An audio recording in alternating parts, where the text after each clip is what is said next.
So this is the very last slide of the attribution lecture.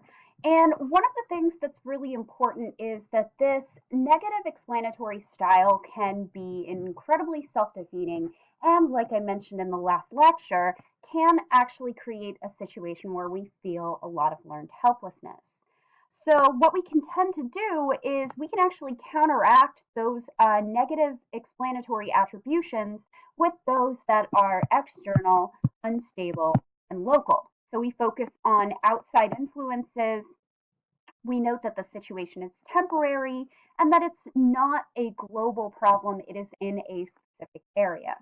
Now, having said that, we do want to be positive about ourselves, but for those who might be a little bit more negatively inclined, you might like this part. Too much positivity may not be the way either.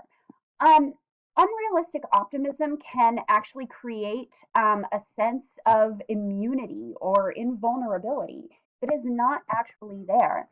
Um, we know that negative events are eventually going to happen to us no matter who we are.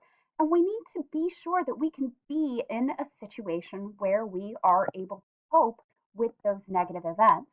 So we should be potentially optimistic about ourselves and reaffirm our self worth, but we don't want to be so unrealistically optimistic that we think that nothing bad will ever happen to us.